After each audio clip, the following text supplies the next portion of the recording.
Okay, this is Steve at Thousand Year Homes. So I am staying in, shipping container homes, picking up the best design features. I did a quick walkthrough last night of this particular shipping container, uh, and I'll do the best of this one, and then I'll talk about things that nobody solved for design yet.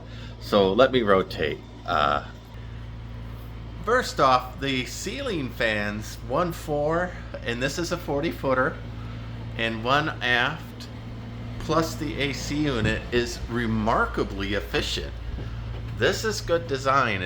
I don't know if one's running to push and one's running to pull, but as far as circulation, one AC unit is keeping this entire, I'm going to say 300 square foot building in pretty good shape.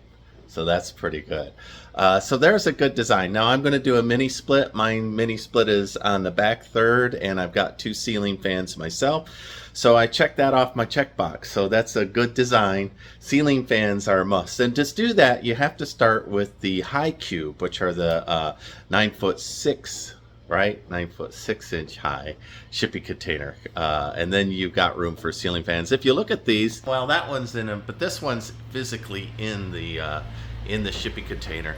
I would guess that's a 9" pipe, and if I raise my hand, I could touch it. But I mean, I don't feel threatened by this. Definitely high enough above my head. I don't feel it, so that's a good design, but you got to start with the right height if you're going to do that. But really good. They just have a stent that they cut in and put in. That's not half bad. I mean, if it goes out, it's not like they've got a whole mini split to replace or central air, right? They'll just go to Best Buy and just get another AC unit that's a little beefier. There's the remote control for it. Not a bad design. So for heating, I saw a little tiny heater back in here, and having stayed when it's super cold inside of one that's not insulated, that wouldn't work. I had a full kerosene one, but we'll see with maybe I'll stay in one during the winter and see if mine's mine will be done. I've got a lot of faith in it.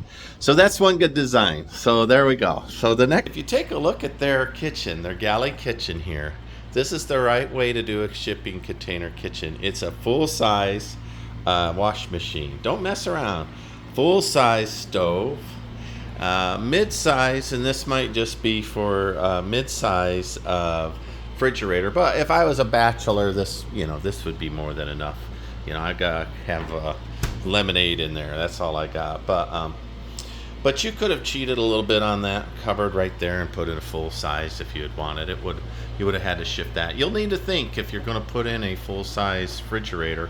This didn't work out too badly, and it's kind of disappears. But this is the first shipping container I've been in that has a full size stove. I'm not a big cooker, right? I mean, I don't see myself as a chef, but I like a full size oven with the tops. This is in the city. It's not off grid, so they're obviously using city power. The full size, country kitchen sink. That's a really good one. Nice faucet, So fully accoutrement there. They did not cheat at all. I think in the galley kitchen they nailed it. Good design. Good lighting in here. They have lots of little lights, and my lights will be bigger than this, so we'll find out if it'll throw down too much.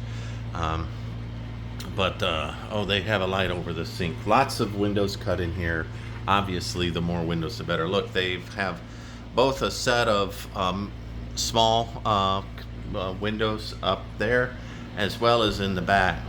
And I'm going to admit, I'm a country boy. During the night, too much light was coming through this. You see, there's no blind. So good design for light. They'll need a blind, I think. So that's a good. Stackable washers and dryers. Man, they are gross. I came into this thing and I thought, it smells a little sour. And I thought it was the AC unit, which made me unhappy. It turns out it's the stackable washer and dryer. I do not know how they sell stackable washers and dryers. I really honestly don't. The space savings is not worth it. For those of you who've never had a regular washing machine, I'm telling you, the regular washing machines do not smell bad. You could not use them for a month and they won't smell bad. So the stackable washer and dryer idea inside of a shipping container home, I don't know. I'm in the South. I've decided I'm going to put my washing machine outside up against the wall. Take a chance on that. I've seen that in Mexico. Maybe if I put a little wall heater unit that kicks on when it's super cold, maybe I'll close it in like they did with the extension. Let me rotate. This is the next design thing that was really good that they did, was the knockout for the extension. And this is stick built, obviously, this part of it. And they did a good job matching up the floor. It's just plywood stained the same color. But it sure made a lot more room in here. I could put 2 full-size bedside stands there. They didn't, but certainly there's room. There's room there for a closet and a bureau. This could be a fully accoutrement bedroom. That's good design. So hats off on that. Very good design. To say with the doors, they closed them off, and that's perfectly fine. I'm sure they could still open them up from the outside and come in. So yeah, the extension, that's a good idea. And I know people are doing they'll put 2 shipping containers side by side and do that extension. But there's no reason you can't do what this Airbnb did and just add a stick-built extension. That's a pretty good design. And I'm combining between my 2 20-footer or 2 40-footers. I have 20 foot exactly, which gives me the room for an aircraft hanger if I'd want. I could have bought an aircraft hanger, and I bid on them in auction. I just never won. So I'm going to end up building a reciprocal ceiling or something cool. It'll give the same feeling that this does, a lot more space and whatnot. And I will do some of these small windows that they have here, the Gillo Galley windows up there. Very good. So what wasn't good? So let me rotate. Nobody solved the TV problem inside of the shipping container homes. This one's up too high. The speakers are too thin. It's a little weird from the sofa. You're next at an angle. I have not seen a solution. It's no fault of this designer, right? I mean, how do you solve for it? The other place had buried the TV into and it was a good idea. They had buried it inside of a small box, and then you push a button and it come up out of the box. But then you had a big screen TV that just right here. I got a little vertigo from watching it. It was so close. So I don't know, man. There's the right way to do it if you have the extra room. I could see where you could mount a TV there. That would be a good design. Stackable washers and dryers. Oh, those are horrible. They are a horrible design. I don't like those at all.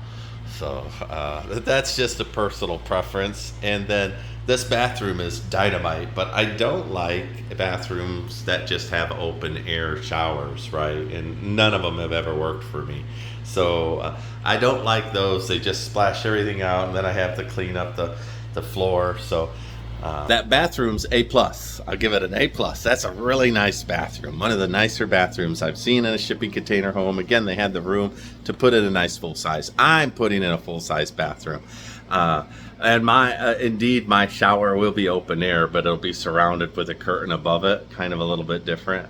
I don't have room. Yeah, I could build a built-in shower in there if I wanted. I'll think about that someday if I don't get tired of stepping up in the tub. So those are the design wins, having stayed the night, and the design losers. Nobody has solved for a good TV viewing experience yet in any of these shipping containers. So I'll keep my eye out. And so I think I'll stay in 1 or 2 more just to gather a little more data. The ceiling fans, I'm glad I went with that. I'm not worried about heating and cooling. Plus mine will have the earth bags, and it'll have a basement, so it'll be even cooler and or warmer. So it works both ways, giant heat pump. The knockouts, consider that. I mean, rather than just knock out and put a porch there, they knocked out and put an bedroom extension and bathroom. That was really handy. and made lots of room. Yuck on the stackables. I just don't like. Me no like. So full size kitchen with all the accoutrement. That's good stuff. I've been looking at yachts and boats for my kitchens because they've been building galley kitchens for a long time in the shipping industry. So that's the right place to look. So anyway, that's my summary from today. Having spent the night, it was super quiet. Both of the shipping containers I've been in, and including mine, are super quiet, especially once you get them insulated. Now, I don't know what this sounds like when the rain's hitting the roof, but the street noise and the city noise, other than the light coming in, I wouldn't have known at all that I was in the middle of the city. All right, Steve, 1,000 Years Homes. Like, subscribe, follow me along. Good designs and shipping container homes. Stay in a few of them, and you'll figure it out real fast. Bye.